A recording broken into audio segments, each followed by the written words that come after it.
están? Vamos ahora de una manera pues relativamente breve a dar un pasito hacia el libro de Josué. El libro de Josué, les había mandado yo un apunte la semana pasada y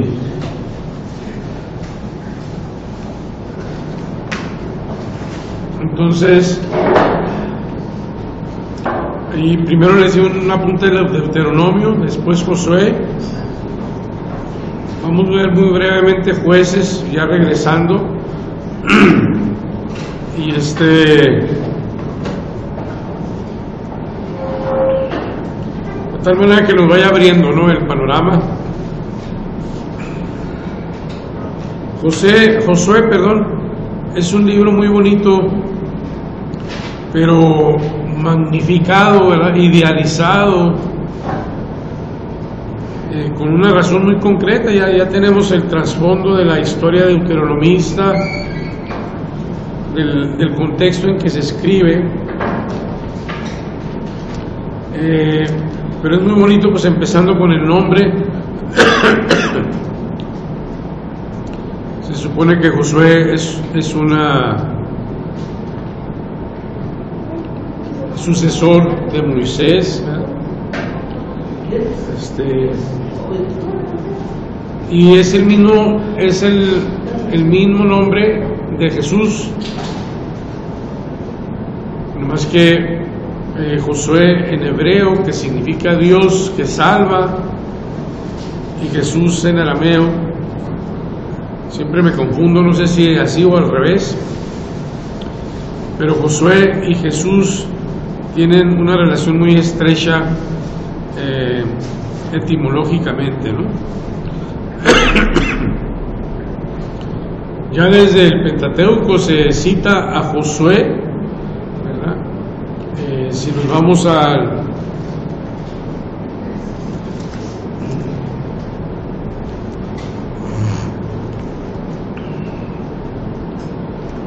Números 13,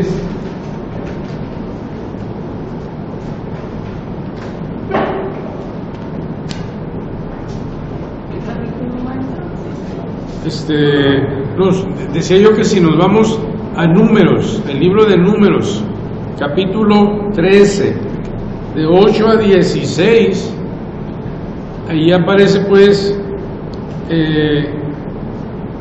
cómo Moisés llama a Josué a Josea, ¿no? Entonces,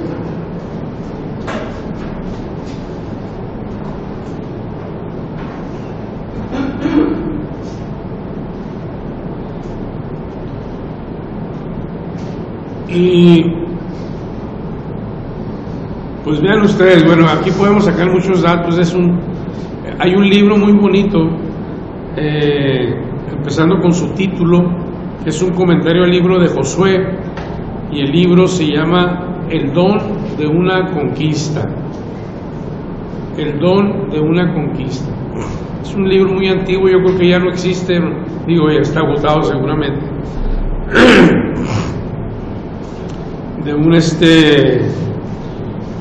maestro de Biblia francés, pero el título es muy sugerente, me parece a mí, ¿no? Porque la tierra, ¿es un don o es una conquista? Para el judío era un don, para el hebreo. Pero entonces, el título busca unificar la doble dimensión del don de la tierra que se tiene también que conquistar. Entonces, de otra manera, el amor de una pareja, ¿es un don o es conquista, no? Las dos cosas, ¿no? El don de una conquista. La realización de una meta profesional, sea un ingeniero, un médico, ¿Es un don o es una conquista, ¿no? La tierra en el libro de Josué radicalmente se presenta como un don, pero vamos a darnos cuenta también que hay relatos de combates y de guerras con la gente nativa. Entonces por eso se habla pues del don de una conquista, ¿no? Y ténganlo presente para su misma vida espiritual.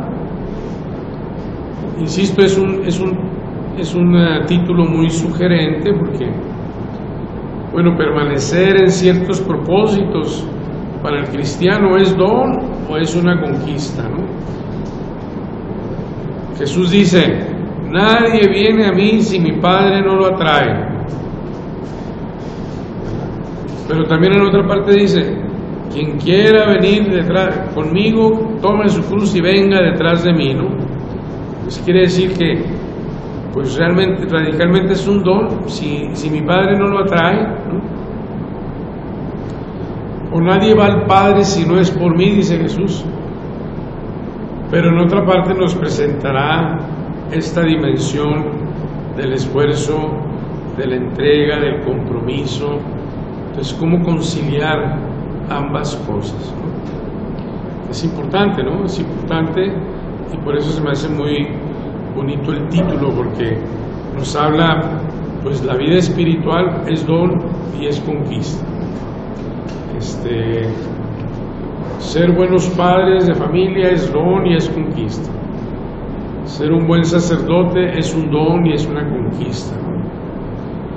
No se puede dejar todo al don. Algunos santos nos recuerdan que todo radicalmente es un don, como Santa Teresa, ¿no? Que lo dice así tranquilamente: todo es don. Pues tal vez para no olvidarnos del protagonismo que Dios tiene especialmente en la vida espiritual. Entonces, seguramente, bueno, si tienen la Biblia de Jerusalén, personalmente, que es la que aprecio más, ahí pueden encontrar precisamente estas referencias marginales o a pie de página que nos hacen pensar en Josué ya desde que van en el camino como discípulo de Moisés y como alguien a quien Moisés le entrega la estafeta. Es curioso que parece que Josué básicamente nada más aparece en este libro, como que no hay mucha tradición de él, a pesar de aparecer ahí como un gran héroe, ¿no? Pero ya no vuelve a aparecer.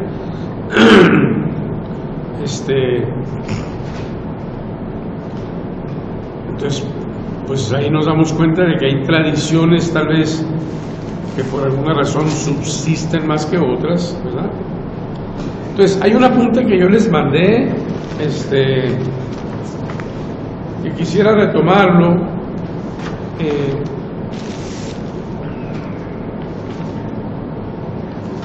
Y tiene el título de Libros de Josué y Jueces.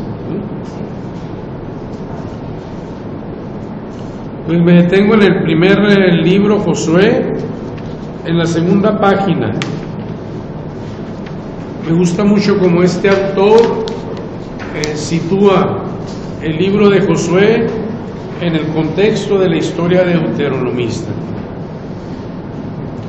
No se olviden en esa insistencia que hemos hecho, un gran aprendizaje que tenemos que cultivar es la memoria.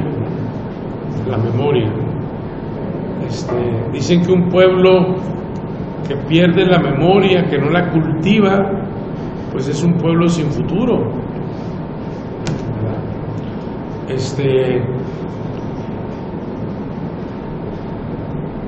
En la fiesta de Guadalupe, el 11 y el 12 pasados, me impresiona a mí lo que leí de que en México fácilmente han desfilado unas 9 millones de personas en la Villa de Guadalupe. No tiene que ser gente muy cercana a la iglesia, y lo sabemos. La fuerza de la religiosidad popular, muchas veces al margen de un compromiso eclesial. Pero llama la atención cómo la Virgen de Guadalupe sea, en el sentido profundamente cristiano, como madre, como modelo, o cultural, como símbolo de identidad, pues está inscrito en la memoria, ¿verdad? En la memoria. Y ahí congrega. A mí se me hace muy bonito ese detalle, ¿no? Y hemos pensado mucho con mis hermanos cómo la madre congrega, ¿no? Cuando mi mamá murió, algo pasó ahí que se rompió, no la unidad, pero sí el punto de referencia, ¿no? Afortunadamente tenemos buena relación, pero algo pasó ahí y no es que mi padre no fuera así, sino que creo que la relación con la madre tiene algo particular, ¿no? Bueno, pues vean ustedes lo que eso significa a nivel nacional. ¿Por qué la Virgen congrega? Ayer vi al padre Lalo Hayen y me dice, híjole padre, si hubiera visto toda la gente que pasó por catedral, o sea, aquí en Juárez, ¿verdad? Entonces, lo que yo quiero decir pues es cómo es punto de convergencia, punto de identidad, punto de comunión, ¿verdad?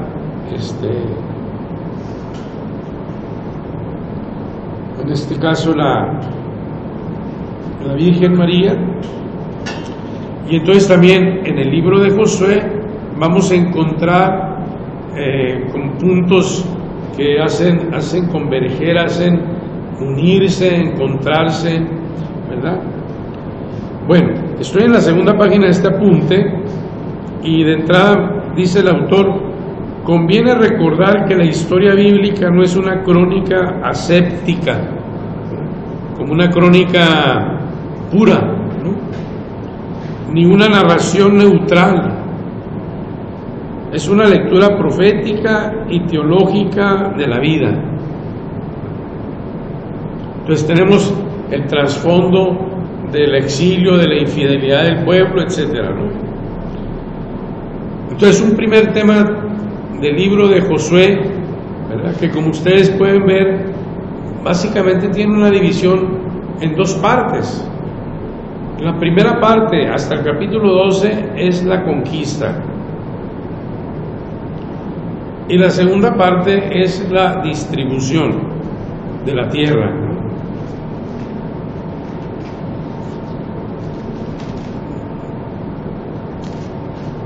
Del 1 al 12, la conquista. Que no se olviden teológicamente con esa visión de el don de una conquista. Y la segunda parte, la distribución o el reparto del país, ¿no? Bien, entonces, por ejemplo, en este contexto deuteronomista, dice un autor: no podemos perder de vista el marco histórico en que se encuadra la historia deuteronomista, por lo menos en su última edición. La destrucción de la ciudad santa y el destierro, con la consiguiente quiebra de las instituciones civiles y religiosas. En medio de la prueba y de la crisis se dejaban oír voces que acusaban a Dios de impotencia y de infidelidad. La respuesta del autor o autores deuteronomistas es clara y contundente: los infieles son los reyes y el pueblo no es Dios. Dios es la fidelidad personificada. Dios siempre cumple, ¿verdad? Y aquí en el libro de Josué es bien curioso porque pues no sé si lo conozcan todos, pero en el capítulo 2 hay un relato muy simpático, ¿verdad? Y pues llama la atención, apenas empezando el libro, que una pagana, Rahab, se encargue de salvar a los judíos, a los hebreos que andan por ahí explorando, ¿verdad? Pero ella se encarga de salvarlos. No es una persona, es una pagana que, por cierto, aparece en la genealogía de Mateo, ¿verdad? Y aparece como modelo porque confiesa a Dios. Capítulo 2 del libro de Josué.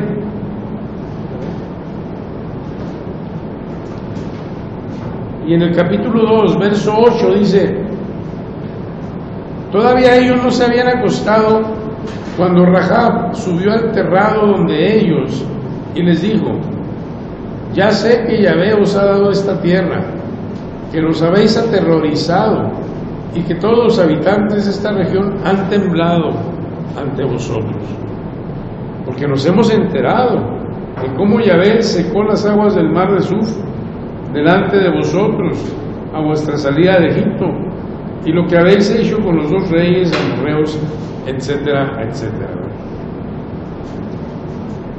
Y en el verso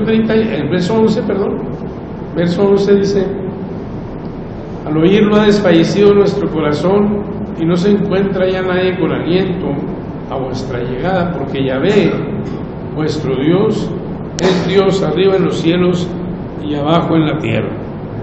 Pero es una pagana. Entonces se presenta ahí como modelo. Curioso, ¿no?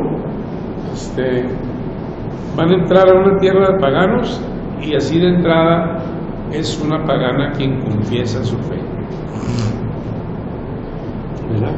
También hay otro relato de los gabaonitas en el capítulo 9, pero entonces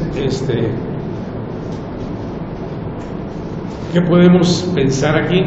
Pues en el contexto en que se escribe y que a Dios se le echa la culpa de todos los males, el autor dice: no, el problema no es Dios, el problema somos nosotros.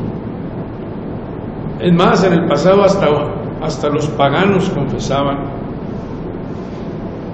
¿verdad? Confesaban la fe.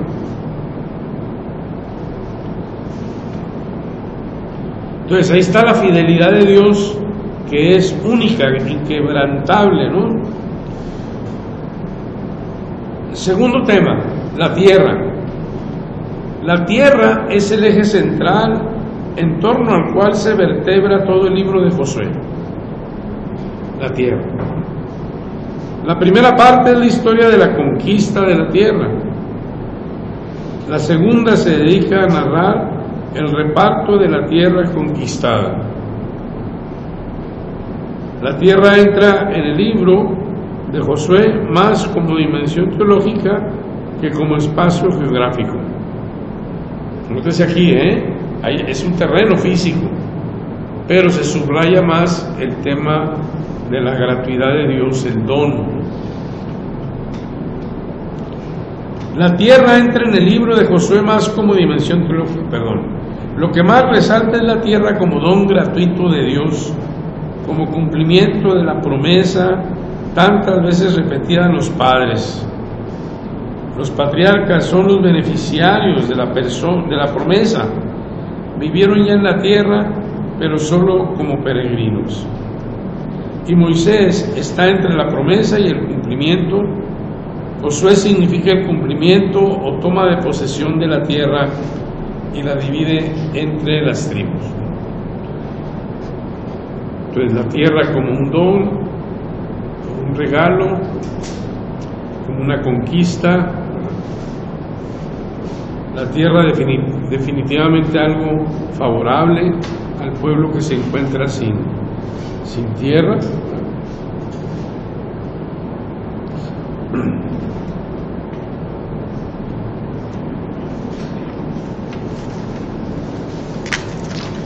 Continúo en la tercera página.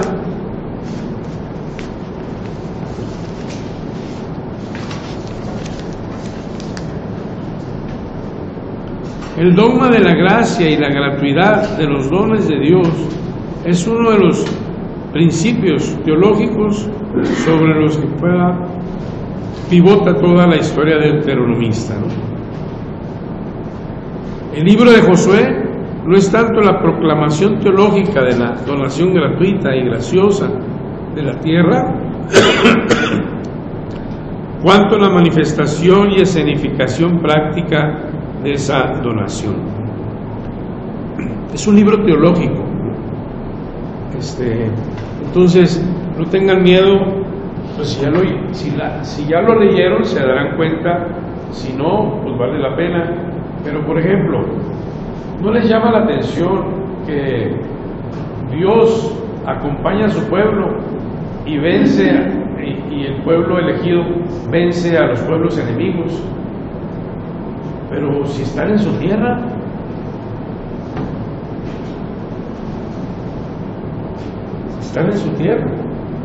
bueno, pues van a llegar el pueblo elegido y órale, afuera. Es la tierra de la promesa, ¿verdad? Entonces, teológicamente, históricamente hay cosas que no se pueden justificar, y es uno de los detalles interesantes de este libro, ¿verdad? Una de las textos más conocidos que ha generado un movimiento, ¿no? Es la conquista de... se me va el nombre. Jericó. La conquista de Jericó. ¿Han ido ustedes a algún sitio de Jericó? Un momento de oración que se organiza en algunas parroquias y están ahí delante del Santísimo orando, pero es un día, 2 días o puede ser más.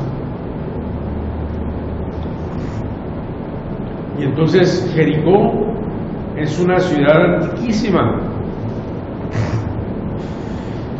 Probablemente,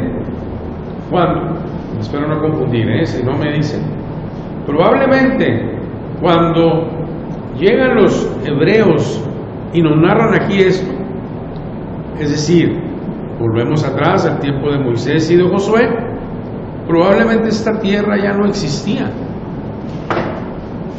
Entonces se genera toda una reflexión teológica y pues hay que leerlo despacito el texto, no tenemos mucho tiempo, ¿verdad? Pero entonces se organizan de tal manera como si fuera una procesión religiosa. Bueno, vayan ustedes al libro, si gustan, en el capítulo 5 de Josué.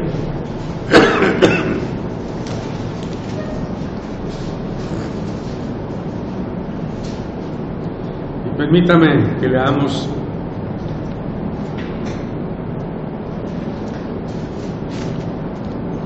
¿quién nos ayuda a leer? Capítulo 6,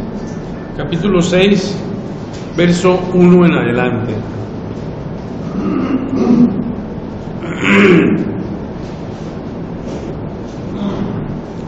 La toma de Jericó. Toma de Jericó. Jericó tenía bien atrancadas las puertas por miedo a los hijos de Israel. Nadie podía salir ni entrar. Entonces dijo Yahvé a Josué: mira, yo he entregado en tus manos a Jericó y su rey y sus valientes de guerra. Dad una vuelta a la ciudad haciendo un giro en torno a ella, todos los hombres de guerra. Así haréis por 6 días, llevando 7 sacerdotes 7 trompetas de cuernos de carnero delante del arca. Mas al día 7º daréis la vuelta a la ciudad 7 veces, y los sacerdotes tocarán las trompetas.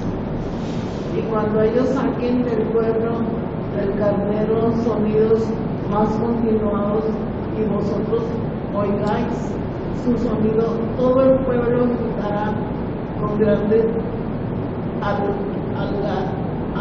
algazara, y se derrumbará la muralla de la ciudad, y se unirá el pueblo, cada uno por la parte que tenga delante. Bueno, gracias. Vean ustedes, se presenta la conquista de la tierra de Jericó, pues como un acto religioso. El arca va por enfrente, luego los sacerdotes, pero entonces dan vueltas. Dice aquí, rodearéis la ciudad dando una vuelta alrededor, y así haréis durante 6 días. 7 sacerdotes llevarán delante del arca las 7 trompetas de cuerno de carnero. El 7º día daréis la vuelta a la ciudad 7 veces, y los sacerdotes tocarán las trompetas. Y luego van a lanzar un grito de guerra. Y cuando lancen el grito, las murallas de Jericó se van a caer. Bueno, pues más bien parece una reflexión teológica que un relato histórico, porque efectivamente así va a suceder. Entonces, al grito de guerra, leemos el libro de Josué, y una cosa muy bonita, ¿verdad?, que quisiéramos nosotros a veces experimentar, es que Yahvé, el Dios Yahvé, pues parece que es como un guerrero que acompaña a su pueblo, ¿no? Pues así, ¿quién no va a ganar, verdad?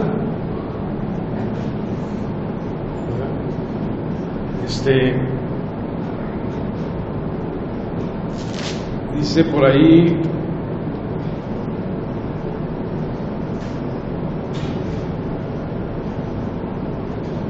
vean ustedes el capítulo 8.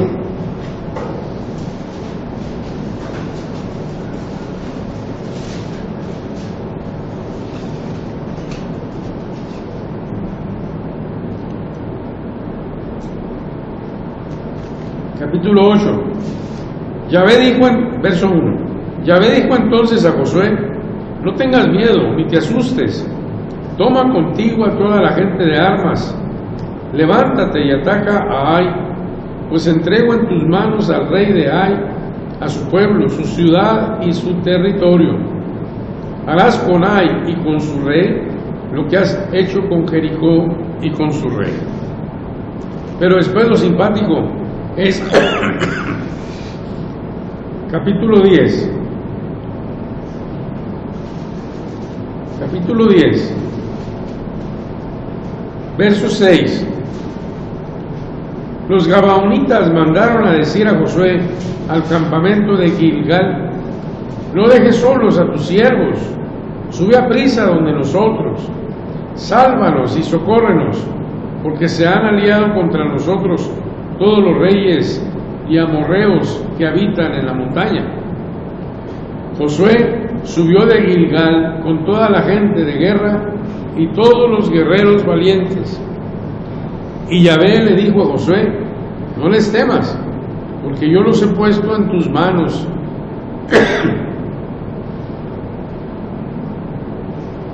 Ninguno de ellos te podrá resistir. Josué cayó sobre ellos de improviso, tras haber caminado toda la noche desde Gilgal. Verso 10. Yahvé lo desbarató ante Israel, el cual les causó una gran derrota en Gabaón, y los persiguió por el camino de la subida de Bet-Jorón, y los fue destrozando hasta Azecá y hasta Maquedá. Y mientras subían ante Israel por la bajada de Bet-Jorón, Yahvé lanzó del cielo sobre ellos hasta Azecá grandes piedras y murieron. No, pues así está bien fácil, ¿no?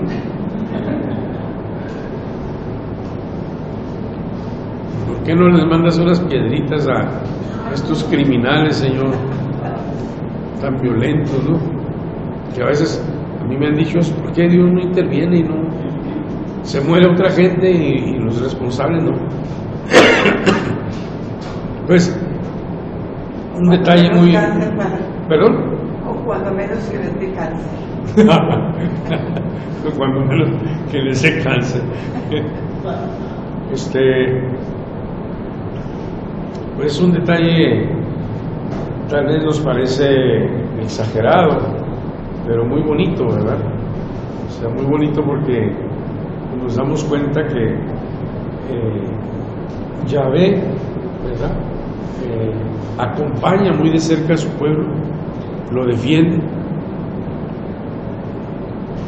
en su nombre ataca al enemigo, ¿verdad? Y entonces eso también es muy significativo. O sea, Yahvé quien lleva la batuta, el protagonista, ¿no? En medio de toda esta guerra, ¿no? Y todo esto para poder proponer, justificar la tierra pues como un don. Y por eso Dios estará recordando, no te olvides, ¿eh? Tú fuiste extranjero, fuiste esclavo, ¿verdad? Y ahora estás aquí, pero porque Yahvé te ha acompañado y te ha defendido. ¿Y cuántas veces olvidamos estas cosas? Por eso se me hace muy bonito la experiencia de los ejercicios de San Ignacio, que parten de algo vital, que le llama él principio y fundamento, y que intenta pues que tomemos conciencia de aquello que es el principio y fundamento de nuestra experiencia. Y cuando volvemos una y otra vez, pues nos damos cuenta que en el fondo nuestra experiencia con Dios pues se nos ha dado, ¿no? Y entonces por eso es conveniente estar volviendo constantemente al principio y fundamento de nuestra vida, que tiene diferentes expresiones, de nuestra relación, de nuestro mundo, de nuestra familia, etcétera, ¿no?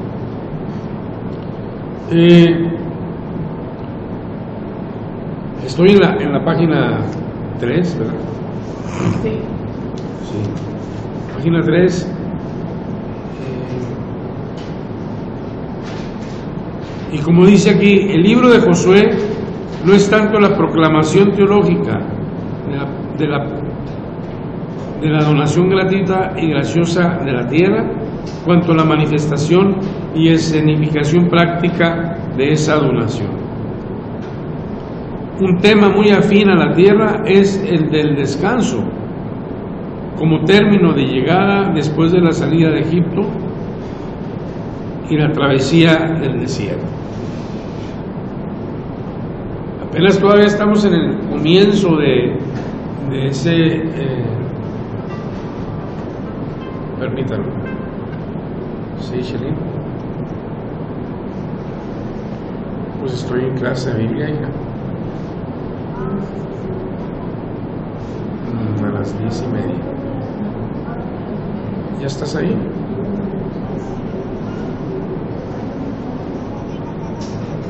Ah, bueno, sí, hija, por ahí va a llegar a Araceli como a las 10:15 también, y si no nos vemos allá a las 10:40 más o menos, 45. Qué bueno, sí, no dejes de traerlo. ¿Dónde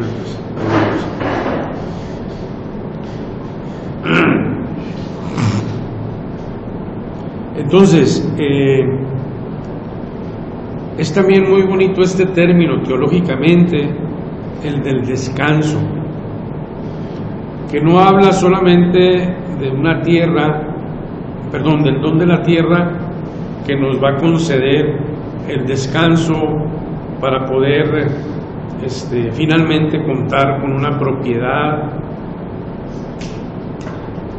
Adquiere resonancias teológicas muy amplias cuando releemos, por ejemplo, el Salmo 23 del Buen Pastor, que todos conocemos,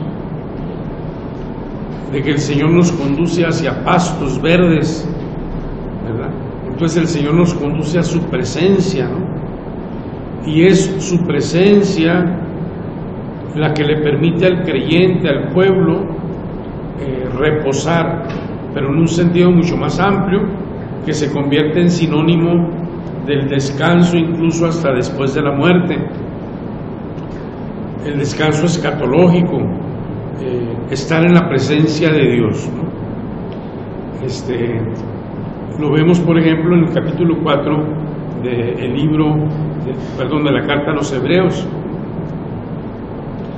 Entonces, entrar en una tierra de descanso es no solamente entrar en una tierra física, que para un pueblo que no tenía nada, recibir la tierra, pues es un don valiosísimo, ¿no?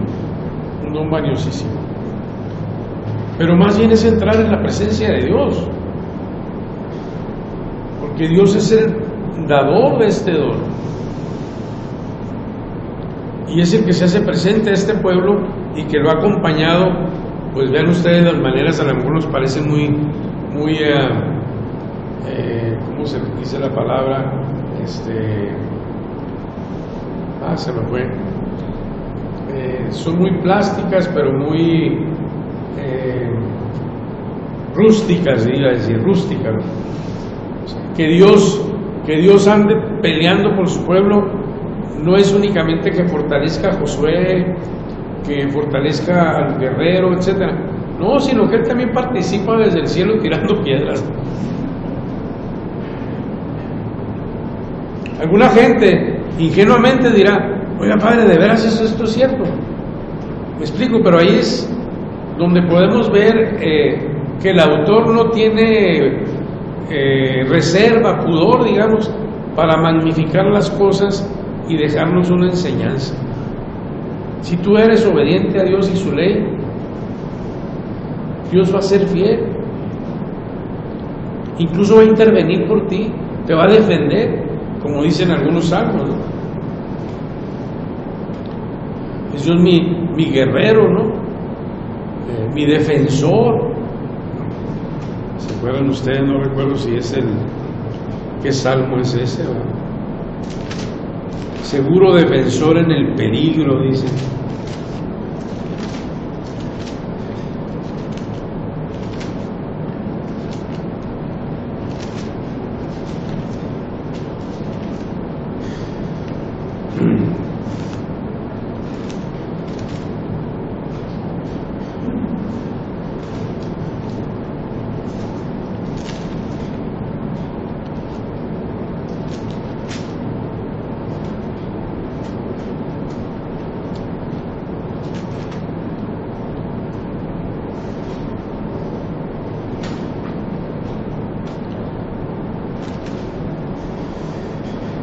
Dice el Salmo 91, dice: pues él, Yahvé, te libra de la red del cazador, de la peste funesta, con sus plumas te protege, bajo sus alas hayas refugio, escudo y armadura es su fidelidad. Verso 5, Salmo 91, no temerás el terror de la noche, ni la saeta que vuela de día, ni la peste que avanza en tinieblas, ni el azote que devasta a mediodía. Aunque caigan 1000 a tu lado y 10,000 a tu derecha, a ti no te alcanzará. Basta con que fijes tu mirada, verás la paga de los malvados. El mal no te alcanzará. Pues qué bonito, ¿no? Y Josué nos presenta de una manera pues muy plástica, ¿no? O sea, casi se siente, ¿no?, ese Dios que va caminando junto con su pueblo. No se olviden que el título que Mateo le da a Jesús, Emmanuel, Dios con nosotros. Pero entonces, volviendo a todo ese propósito de la historia deuteronomista, los autores deuteronomistas hacen mirar hacia atrás y recuerden que cuando el pueblo fue fiel y se mantuvo, hasta Dios intervenía con ellos. Es una enseñanza muy importante. No es Dios el infiel, somos nosotros los infieles. No es Dios quien nos ha abandonado, somos nosotros que abandonamos su ley, sus mandamientos, ¿no? Entonces, volviendo ya y de una manera muy rápida, decía yo a propósito del descanso, que ya desde el Deuteronomio se anuncia el descanso como un bien futuro. En el libro de Josué, sin embargo, el descanso ya se ha hecho presente gracias al don de la tierra. Otra cosa que no se imaginan, es un quebradero de cabeza cuando uno se mete a estudiar ese tema, y lo dicen los especialistas. Estoy en la tercera página, letra C, que habla de la unidad. Entonces, idealmente, en el libro de Josué, todos participan juntos como pueblo, como unidad contra el enemigo. La realidad seguramente fue muy diferente. La conquista, cuando leemos con atención el libro de Josué y el libro de Jueces, el tema de fondo, el tema de fondo es el mismo, la conquista, pero el libro de Josué lo presenta de una manera más teológica, teologizada, el libro de Jueces de una manera más histórica. Entonces, el libro de Josué nos presenta idealizada la conquista, ¿no? De la noche a la mañana entran, atacan, y en 12 capítulos ya tiene el final, de tal manera que Josué en el capítulo 13 empieza a distribuir la tierra. En cambio, leemos el libro de Jueces y nos damos cuenta que la conquista fue lenta, fue difícil. Alguna vez los pueblos paganos golpearon seriamente a Israel, y más que nada nos damos cuenta de la debilidad moral del pueblo, que una y otra vez peca, ¿verdad?, en el libro de Jueces. Entonces la unidad aparece de una manera muy idealizada, ¿no? Nosotros la leemos en el contexto del destierro, y dice: la reunificación de los deportados en un solo pueblo bajo la dirección de un solo pastor era una de las grandes aspiraciones del tiempo del destierro, porque estaba disperso, ¿verdad? Entre otras muchas,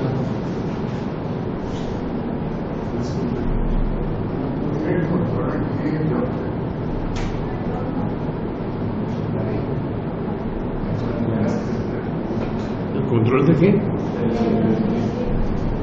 ¿De acá? Ah.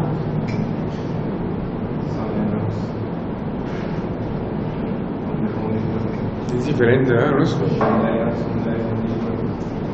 Ah, ok.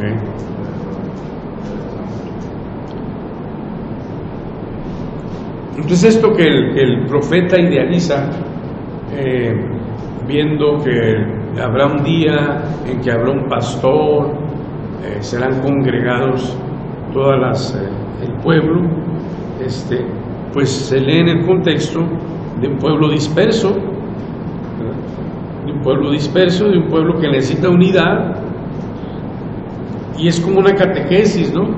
Cuando el pueblo voltea para atrás y ve que en el pasado esa unidad fue real, pues básicamente para motivarlos, ¿no? Esta aspiración del tiempo del exilio hasta los orígenes del pueblo en la tierra, la plasma pues el libro de Josué como si fuese una realidad, ¿no? Como si fuese una realidad. Es interesante, pues, aunque parezca de una manera muy idealizada. Otro tema que ya hemos tocado rápidamente es sobre la Guerra Santa.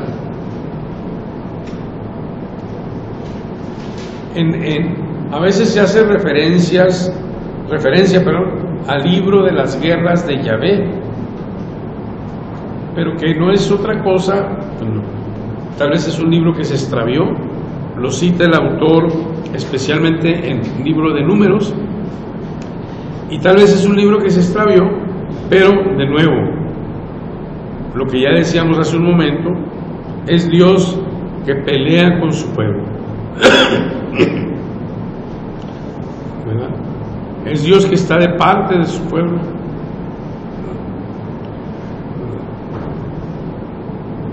Es Dios que va al frente. Pues ¿quién nos diera esa confianza, verdad? Esa esperanza, ¿no? Hoy al mediodía voy a ir a celebrar un funeral. No sé si les platiqué ya, pero me ha impactado mucho. Una persona amiga que yo conocí, los conocí pues en la iglesia cuando se quisieron preparar para el matrimonio, ya estaban casados. Una persona profesionista, el que se enfermó de cáncer, un cáncer muy agresivo, y pues me tocó verla 3, 4 veces. Es sorprendente, disculpen que les platique rápidamente, porque pues yo la vi disminuir, ¿verdad? Seguramente ustedes tienen esa experiencia. Una mujer muy creyente, por cierto muy bonita, con sus 2 hijas, pero andaba en los 50, ¿no? Plenitud, ¿no? Entonces la acompañé unas 4 veces con los sacramentos, y el miércoles pasado fui a llevarle la comunión. Como ya no podía pasar, escuchaba todavía. Entonces le pregunté yo si podía pasar, aunque sea un pedacito de la hostia. Sí, dice, me contestó afirmativamente, casi ya no hablaba. Comulgó, pero es ella que me había dicho antes: Padre, ya estoy lista para lo que Dios diga. Lo único que me preocupa son mis hijas y mi esposo. Ya le dije a mi esposo que si quiere casarse, que tiene todo el derecho, ¿no? Etcétera, ¿no? Me impactó por eso que decía hace un momento, ¿no? O sea, la convicción del salmista: el Señor está de mi parte, el Señor está conmigo, el Señor me acompaña, el Señor pelea junto conmigo, etcétera, etcétera. O en este caso, el Señor me espera en el descanso, ¿no? Y el miércoles me sorprendió, porque le llevo la comunión como a la 1:15,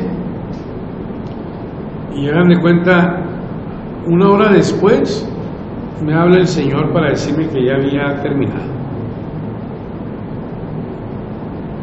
Sorprendente, ¿no? Pero cómo cambia de todas maneras el panorama, pues si esto lo vivimos en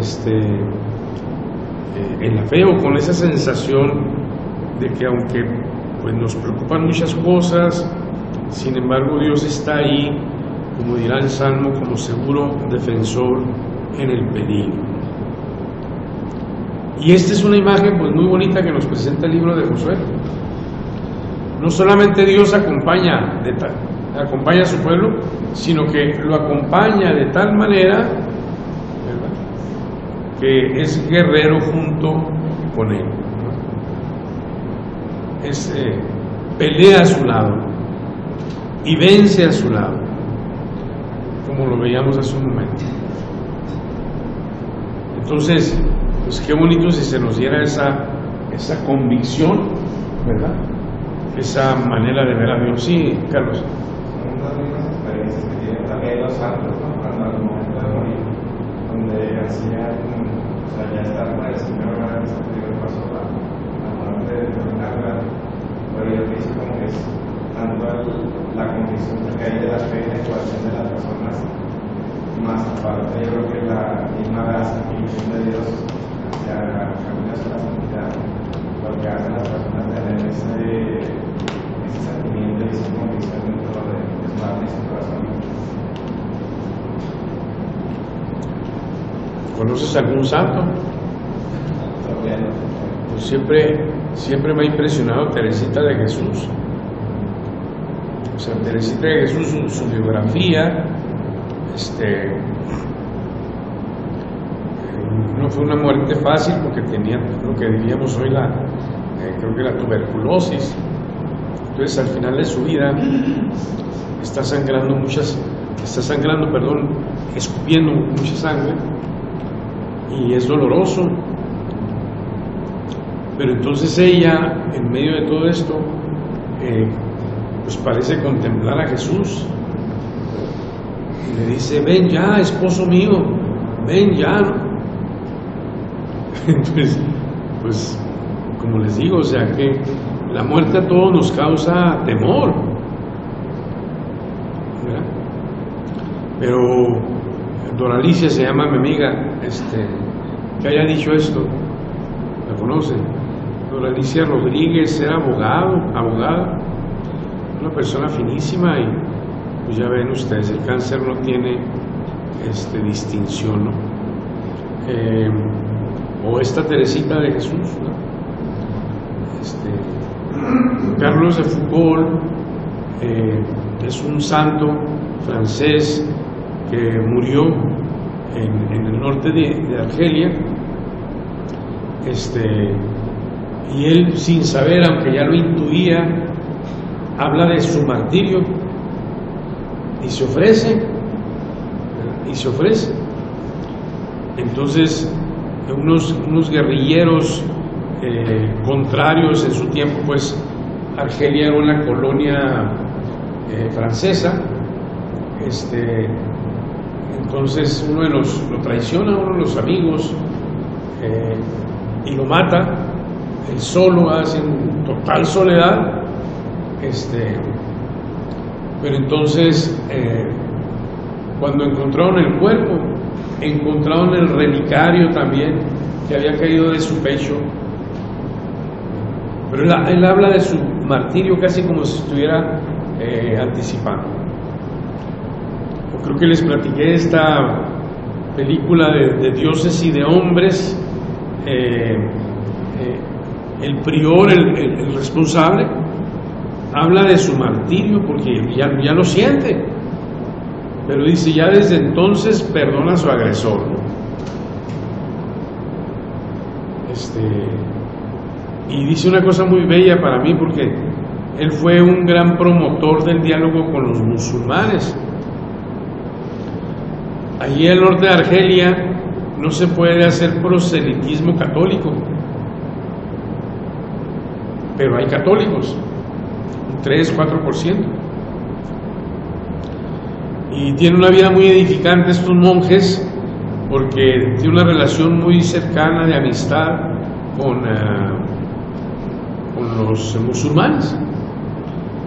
Y entonces Cristian, se llama el prior, Cristian de Chergué, dice: perdona a su agresor, etcétera, en una carta que existe, dice: y aquellos que me tacharon de ser un ingenuo por todo esto que yo traté de vivir en la comunión con los musulmanes, pues les digo, pues que no, ¿verdad? Lo hizo por convicción, pero dice: también quiero decirles que por fin se me va a cumplir, a quitar la curiosidad que yo tengo de ver cómo Dios contempla a los hermanos musulmanes. Porque a veces pues, nosotros pensamos que están mal los evangélicos, ¿no?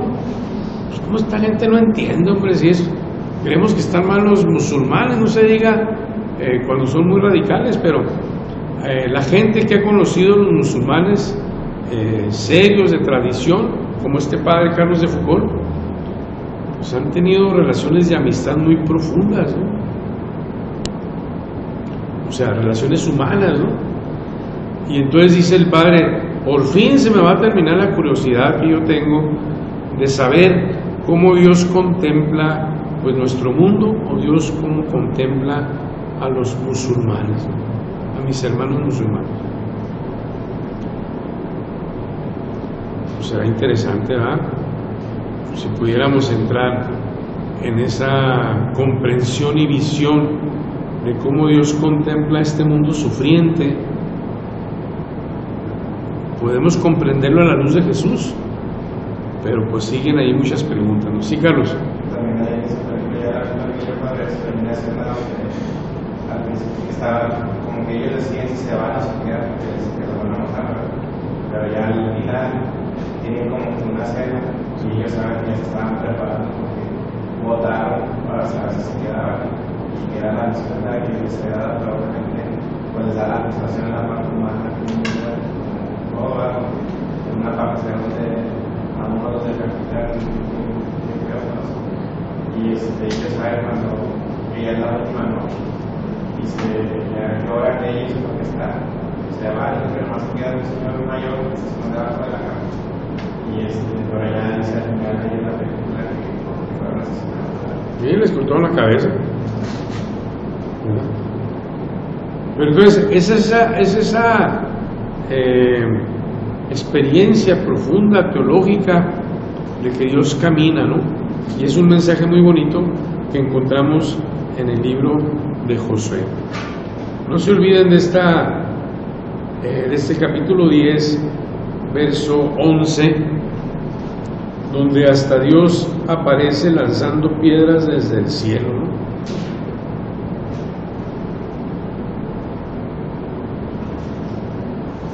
No, pues aquí así, ¿quién lo va a ganar? Pues hay que tenerlo de aliado mejor a Dios para lanzar. Hay escenas de la vida diaria para el que querían ver a uno esas cosas.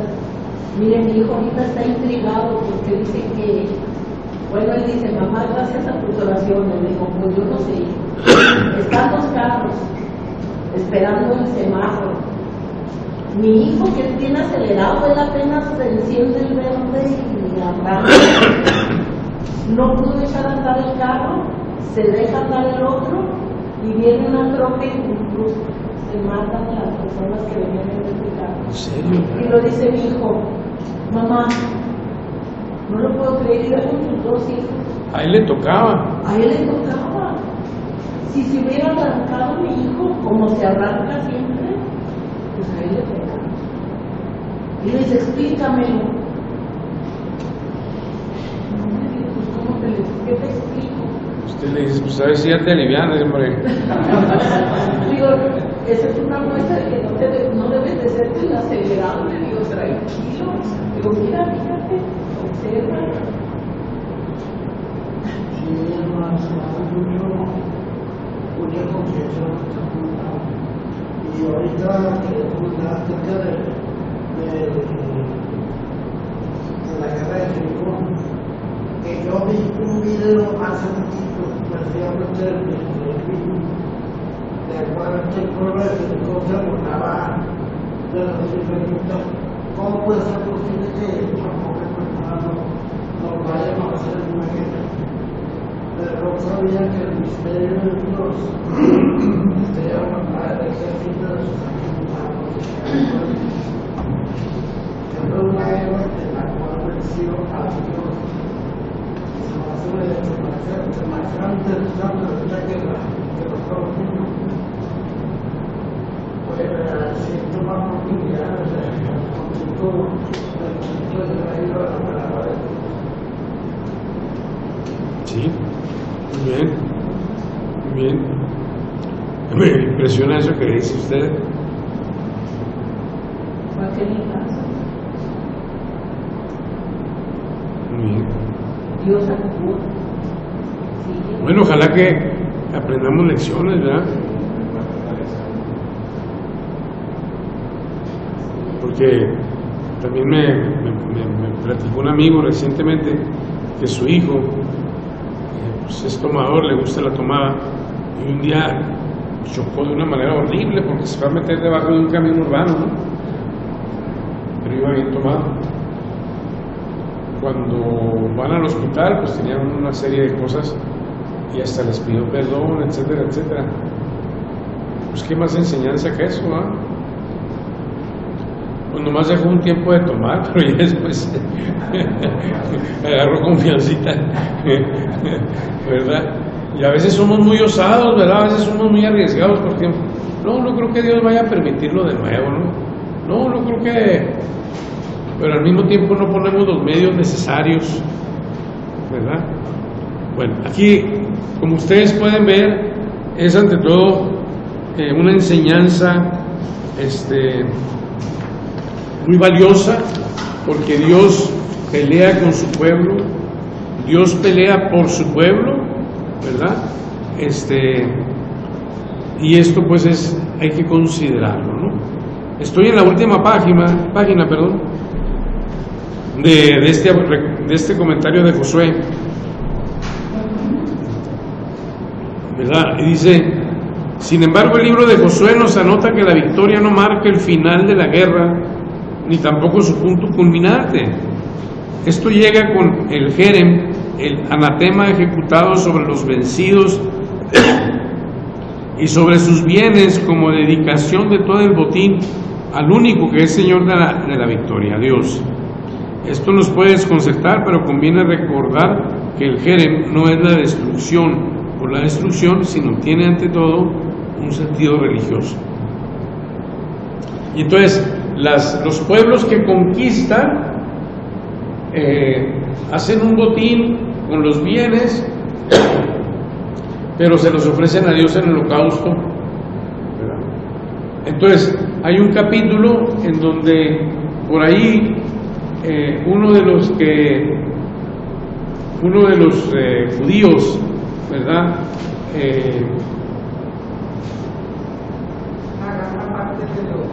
Agarra parte de los bienes, los esconde, y entonces pues Dios se da cuenta, ¿no? Y entonces Dios castiga al pueblo precisamente a través del enemigo. Pues es una enseñanza muy elemental, ¿se dan cuenta? Como cuando está uno niño: no hagas eso porque te vas a caer, no hagas eso porque Dios te va a castigar. Entonces pues es una manera de decir, pues finalmente lo que estás haciendo va a traer consecuencias. Y así pues el texto de Josué a propósito de la vida en comunión con Él y en gracia, ¿no? Padre, pues, bueno, yo creo que ese libro es toda una gran lección de obediencia a Dios, ¿verdad? Porque ya después en Jueces y los que le siguen, pues ya empiezan una situación diferente, pero hasta ese libro se siente o se ve, se percibe la presencia de Dios con su pueblo, como lo mencionó usted, y que todo eso se debe precisamente a la fidelidad, porque al final del libro, en una oración que hace Josué, ¿verdad?, donde cuestiona al pueblo de que se van a seguir siguiéndolo, teniendo temor de él, o sea, bueno, con otras palabras, ¿verdad? Y el pueblo le dice que sí, pero ya después de ahí pues se empiezan los jueces y se empieza a deteriorar la relación. Pero todo en sí, todo el contexto de ese libro, para mi percepción, es un ejemplo muy fuerte de lo que ocasiona las consecuencias de la obediencia a Dios. Muy bien, sí, eso es precisamente lo que el autor también nos quiere decir con este comentario desde un principio, ¿no? O sea, Dios no es infiel, quienes son infieles somos nosotros que pecamos, somos nosotros que hicimos esto, lo otro, somos nosotros que nos quedamos con el botín, siendo que ese era solo para Dios, ¿verdad? Entonces, bueno, pues ahí y vamos concluyendo con el último punto teológico. Una nueva etapa de la historia. Lo relatado en Josué se presenta claramente como una nueva etapa de la historia de Israel. El paso del Jordán, con todo el acompañamiento de hechos milagrosos que lo rodean, equivale a un nuevo éxodo.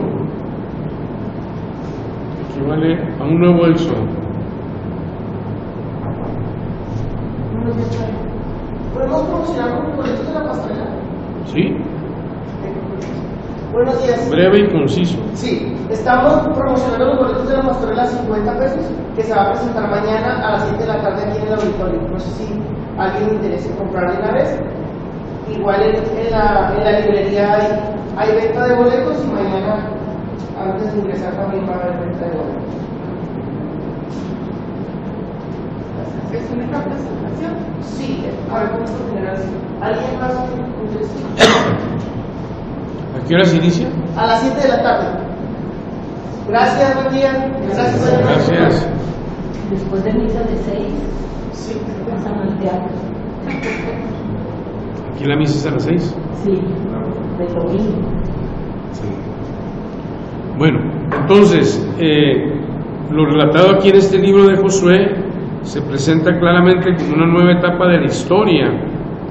El paso del Jordán con todo el acompañamiento de hechos milagrosos que lo rodean equivale a un nuevo éxodo, como podemos verlo cuando leemos.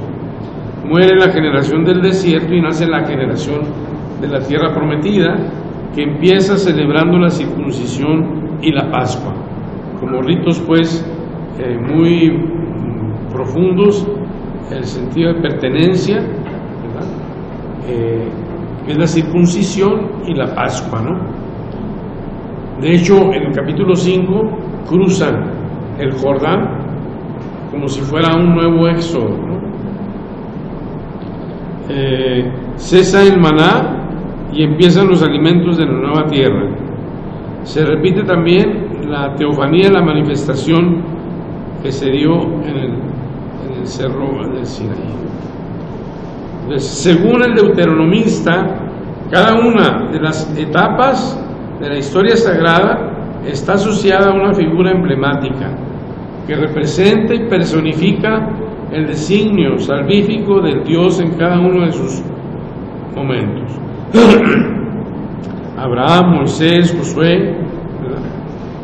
Josué encarna en cierta manera la unidad de Israel, al que Dios introduce en su herencia, realiza el ideal de disponibilidad y obediencia, como por ejemplo seguir por el pueblo santo. Entonces ahí está, disculpen que lo haya presentado así muy en general, yo creo que no hay otra cosa mejor que leer el texto, permitir que esto nos suscite preguntas, indagar sobre esas preguntas, pero en todo caso lo que hemos querido hacer es como el autor, valiéndose de todo su genio,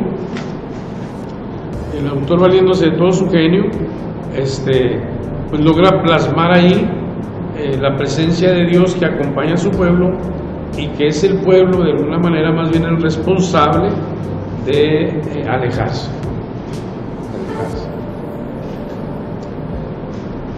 Pues muchas gracias. Quiero aprovechar para desearles es un tiempo muy bonito de oración, de reflexión, ¿verdad? Como ya insinuaba ahorita Carlos, será bueno si conocemos santos, ¿verdad? Que anime nuestro caminar, ¿verdad? Y que nos ayuden a entrar en esta experiencia profunda, ¿verdad? De este Dios combatiente, ¿no? De este Dios salvador. No se olviden que Josué significa precisamente eso, Dios que salva, ¿verdad? De este Dios pues que acompaña. Les deseo la feliz Navidad, en verdad, y me encomiendo sus oraciones. Y aquí nos vemos, Jorge, ¿cuándo? 18. ¿El 18? Entonces, ¿iría hasta el 18? O el 25. Muchas gracias, Felicidades.